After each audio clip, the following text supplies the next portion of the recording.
ইলাহা ইল্লাল্লাহ লা ইলাহা ইল্লাল্লাহ লা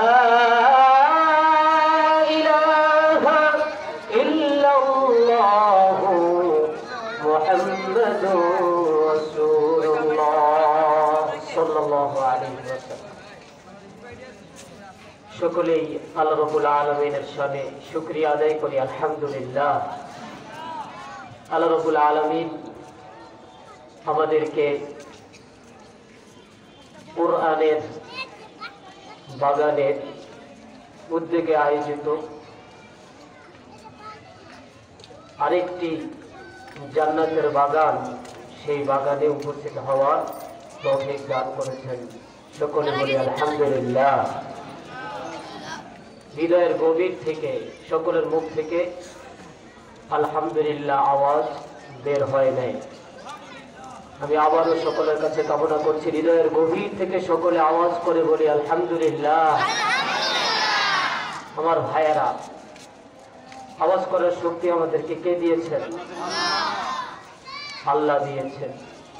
সেই আল্লাহর দেওয়া আওয়াজ দিয়ে আমরা উচ্চারণ করব কার নাম? আল্লাহর নাম। প্রশংসা করব কার নাম?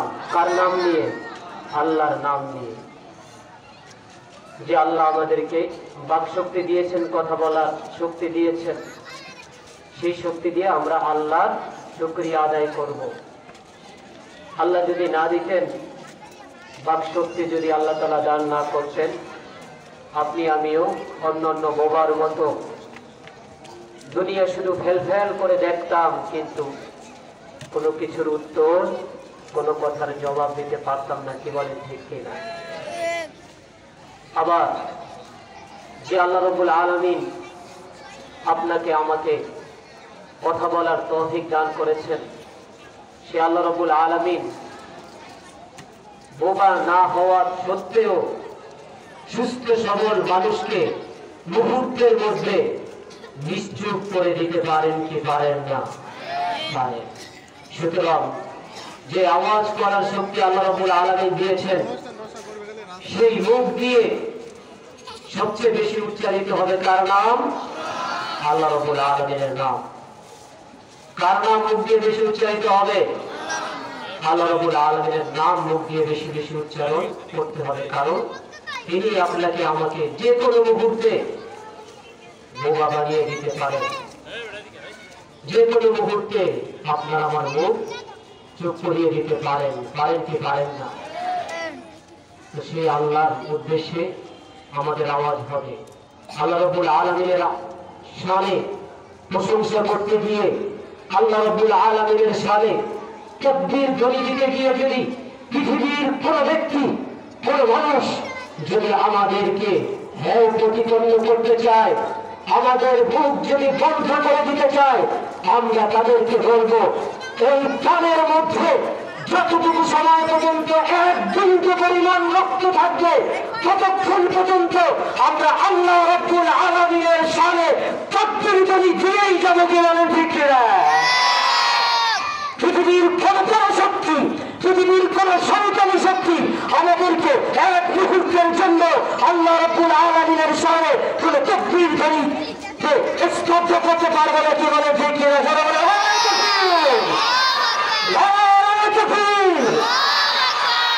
শয়তানি শক্তি, তাগুতি শক্তি, তাদের দাঁত ভাঙা জবাব আমরা দিয়ে দেব আল্লাহ রাব্বুল আলামিনের শানে শুকরিয়া আদায় করে। প্রতিটা মুহূর্তে মুহূর্তে আমাদের চলাফেরায়, আমাদের উঠা বসায়, আমাদের শয়নে, আমাদের স্বপ্নে, প্রতিটা মুহূর্তে আমরা একমাত্র কার স্মরণ করব? চিল্লা বলেন, কার স্মরণ করব? আল্লাহ রাব্বুল আলামিনের স্মরণ করব। এজন্য দুনিয়ার গভীর থেকে আমার আল্লাহ রাব্বুল আলামিনের শুকরিয়া আদায় করি আলহামদুলিল্লাহ। আলহামদুলিল্লাহ। আল্লাহ রাব্বুল আলামিন আমাদেরকে এই মজলিসে বসার তৌফিক দান করেছেন। এটা কোরআনের মজলিস, কোরআনের মাহফিল। আবার মাহফিলটা আয়োজন হচ্ছে আরেকটা কোরআনের বাগানকে কেন্দ্র করে। কি বলেন ঠিক কিনা? আমার ভাইয়েরা, এই যে মজলিসে আমরা বসেছি, মনে হতে পারে আমাদের কাছে দুনিয়ার সামান্য মজলিস, সামান্য একটা সভা, সামান্য একটা অনুষ্ঠান। কিন্তু আমরা যদি আল্লাহ নবী সাল্লাল্লাহু আলাইহি ওয়াসাল্লামের হাদিসের বাণী নিয়ে একটু গবেষণা করি, একটু চিন্তা করি, তাহলে তখন আমাদের দৃষ্টিতে দুনিয়ার এই মজলিস হলেও, এই সভা, এই অনুষ্ঠান দুনিয়ার সভা হলেও এটা আর দুনিয়ার সভা থাকে না, এটা একেবারে স্বয়ং জান্নাতের একটা অনুষ্ঠান হয়ে যায়। আর জোরসে বলুন সুবহানাল্লাহ। কিন্তু আজকে এই পৃথিবীর বুকে জান্নাতি এই অনুষ্ঠানগুলোকে বন্ধ করে দেওয়ার অনেক চক্রান্ত হয়, কি বলে ঠিক না? যাত্রা গানের অনুষ্ঠান বন্ধ করতে কেউ আসে না, প্রশাসন। কোন গানের অনুষ্ঠান, যেই গানের অনুষ্ঠানে বাদ্যযন্ত্র বাজিয়ে বাজিয়ে পৃথিবীকে কাঁপানো হয়, যেই মাটির নিচে একদিন যেতে হবে, সেই মাটিকে কাঁপানো হয়, সেই অনুষ্ঠান বন্ধ করার জন্য কোনো প্রশাসন আসে না। কিন্তু দেখা যায় কোরআনের মাহফিলকে বন্ধ করে দেওয়ার জন্য অনেক সময় বিভিন্ন দায়িত্বশীল এসে উপস্থিত হয়, হাজির হয়, কি বলেন ঠিক কিনা? তোমরা কয়টা কোরআনের মাহফিল বন্ধ করবে? এক মাহফিল বন্ধ করতে আসবে আল্লাহ রাব্বুল আলামিন প্রতিটা মোড়ে মোড়ে, রাস্তার ধারে ধারে মাহফিলের, কোরআনের মাহফিলের ব্যবস্থা করে দিবেন, কি বলে ঠিক কিনা? আমরা মুসলমান বেঁচে থাকতে কত বড় শক্তি, বিধর্মী শক্তি এই কোরআনের মাহফিল, কোরআনের কারখানা, কোরআনের সাথে সম্পৃক্ত যে কোনো অনুষ্ঠান বন্ধ করতে দিতে পারবে? বন্ধ করে দিতে পারবে? আমাদের বুকে এক বিন্দু রক্ত থাকতেও আমরা কোরআনের মাহফিল কায়েম করেই যাব, কি বলেন ঠিক না? কারণ এই মাহফিল কোন দুনিয়ার সাধারণ মাহফিল নয়, সাধারণ কোন অনুষ্ঠান নয়। এই অনুষ্ঠানের সম্পর্ক একমাত্র জান্নাতের সাথে, কি বলেন ঠিক কিনা? সুতরাং আমরা যারা আল্লাহর রহমতে এই কোরআনের মাহফিলে আসতে পেরেছি, কোরআনের মজলিসে আসতে পেরেছি, আমাদের সকলের গর্ববোধ করা দরকার, কি বলেন ঠিক কিনা? আমাদের আত্মমর্যাদা বোধ আমাদের মধ্যে অনুভব হওয়া দরকার। আল্লাহ নবী সাল্লাল্লাহু আলাইহি ওয়াসাল্লাম বলেন, লাইসা মিন্না মান লাম ইয়াতাগান্না বিল কুরআন। যে কোরআনকে পেয়েও নিজেকে ধনী মনে করতে পারল না, সে আমার উম্মতের অন্তর্ভুক্ত না। জোরে বলেন নাউজুবিল্লাহ। কিন্তু আমাদের মুসলমানদের আজকে কি অবস্থা আমার ভাইয়েরা? আমাদের ঘরে কোরআন আছে, কোরআন বন্ধ হয়ে আছে, সেই কোরআন আমরা খুলেও পড়ি না। আমাদের কাছে কোরআন থাকা সত্ত্বেও আমরা নিজেদেরকে অন্যদের সামনে সম্মানিত মনে করি না। সম্মান বোধ আমরা প্রকাশ করতে পারি না, মনে হয় যেন আমরা দুর্বল। এই কোরআন এই পৃথিবীর দুর্বল মানুষগুলোকে শক্তিশালী করেছে।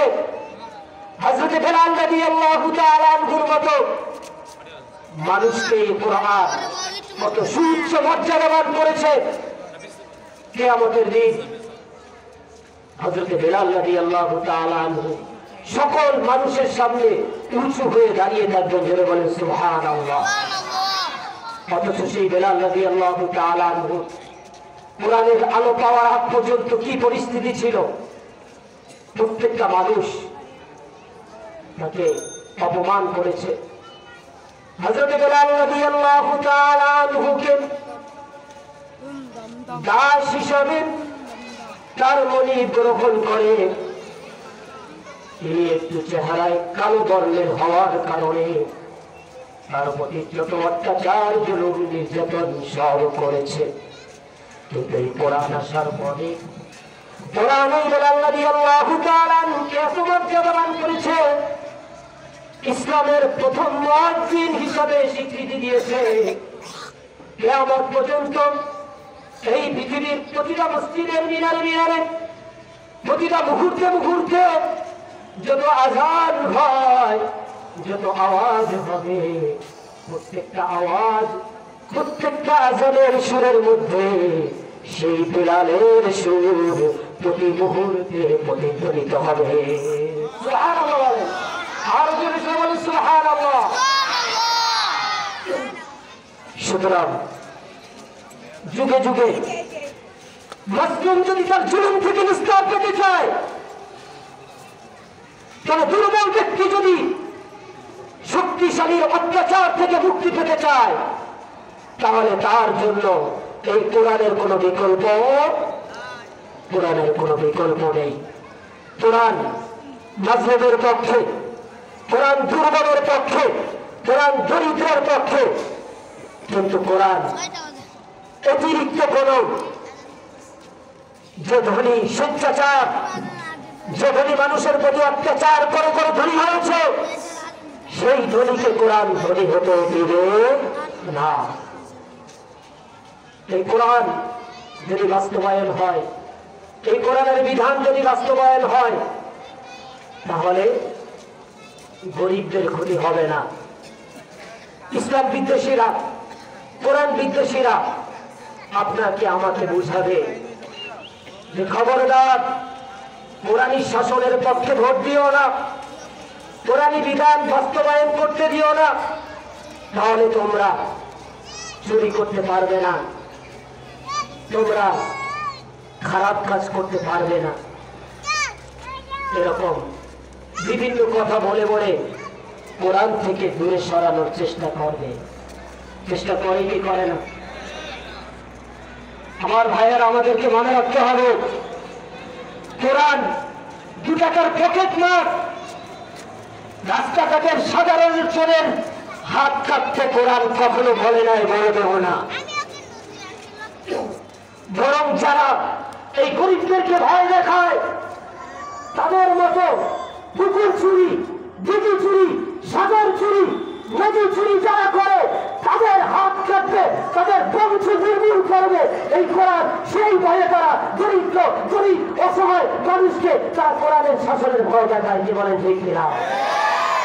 আমার ভাইয়েরা, আমার বন্ধুরা, তারা জানে কোরআনের শাসন যদি পৃথিবীর বুকে কায়েম হয়ে যায়, তাহলে দরিদ্র, রিক্সা চালক, নিপীড়িত মানুষগুলো তারাও বাদশা হয়ে যায়। যেমন বেলালের মতো নিপীড়িত মানুষ বাদশা হয়ে গিয়েছে, আর ওমরের মতো সাধারণ মানুষ বাদশা হয়ে গিয়েছে, আলীর মতো সাধারণ মানুষ বাদশা হয়ে গিয়েছে। তারা এই ভয়ে যে যে কোনো মানুষ, রিক্সা চালকও কোরআনের ছিঁড়ে বাদশা হয়ে যেতে পারে, সাধারণ দোকানদারও কোরআনের ছিঁড়ে বাদশা হয়ে যেতে পারে, এজন্য যুগে যুগে তারা কোরআন থেকে সাধারণ মানুষকে দূরে থাকার চেষ্টা করে। জীবনে ঠিক না? আমরা কি তাদের কথায় পিছপা হব, নাকি মৃত্যু পর্যন্ত, জীবনের শেষ বিন্দু পর্যন্ত কোরআনের সাথে একেবারে একভাবে জড়িয়ে থাকবো? কারা কারা কোরআনের সাথে আমরা নিয়মিত মনে থাকবো?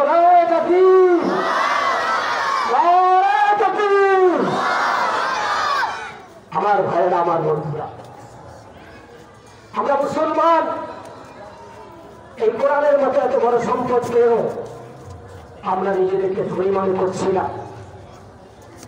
আল্লাহ নবী সতর্ক করে বলেছেন, কোরআনকে পেয়েও যদি ধনী মনে করতে না পারো, তাহলে আমাদের জলমুক্ত থাকতে পারবে না। আমরা কি কোরআনের জলমুক্ত থাকবো, নাকি কোরআন বিদ্বেষীদের জলমুক্ত থাকবো? কারা কারা কোরআনের দলে থাকবো? আমি তো কোরআনের পক্ষে থাকবো না। আমার ভাইয়েরা, আমার বন্ধুরা, আপনার আমার মতো মুসলমানকে যদি কোরআন আকর্ষণ না করতে পারে, তাহলে আমাদের মতো জোর লাগা আর কেউ হতে পারে না। এই কোরআন যদি আবু জাহেলকে আকর্ষণ করতে পারে, এই কোরআন যদি আবু লাহাবকে আকর্ষণ করতে পারে, এই কোরআন যদি যুগে যুগে প্রত্যেকটা কাফেরকে আকর্ষণ করতে পারে, তাহলে আমরা মুসলমান কেন ব্যর্থ হয়ে, আমরা কেন এমন ব্যর্থ হব যে কোরআন আপনার আমার মধ্যে আকর্ষণ করতে পারবে না? আমার ভাইয়ের, আমার বন্ধুরা, কোরআনের নিয়ামত আমরা যদি কোরআন থেকে বিপদে চলে যাই, কোরআন কিয়ামতের জন্য আপনাকে আমাকে সুপারিশ করবে না। কিয়ামতের কথা বললেও মুসলমান নামদারি কিছু ইসলাম বিদ্বেষী আছে, তারাও যুগে যুগের কাফেরদের মতো সুর মিলিয়ে বলতে চায়, মাতা হাযাল ওয়া'দু ইন কুনতুম সাদিকিন। কিয়ামত কিয়ামত বলো, যুগ যুগ চলে গেছে, কিয়ামত তো দেখি না, কোথায় কিয়ামত হবে? তোমাদের কোরআন কিয়ামতের কথা বলে, কোথায় কিয়ামত তো সংঘটিত হয় না, এরকম বিভিন্ন কথা বলে। আমার ভাইয়েরা, আমার বন্ধুরা, কিয়ামত যেদিন সংঘটিত হবে সেই দিন কোরআন বলছে, এই কোরআন বলছে যত ধ্বংস আছে, যত গর্ব অহংকার আছে, সকল গর্ব অহংকার সব কিছু চূর্ণ বিদীর্ণ হয়ে যাবে। কি বলে ঠিক কিনা? আপনি আমি মানুষ, আপনার আমার কতটুকু শক্তি আছে, কতটুকু সামর্থ্য আছে? একটা জায়গায় 5 মিনিট 10 মিনিট স্থির হয়ে আপনি আমি দাঁড়িয়ে থাকতে পারি না। কি বলে ঠিক কিনা?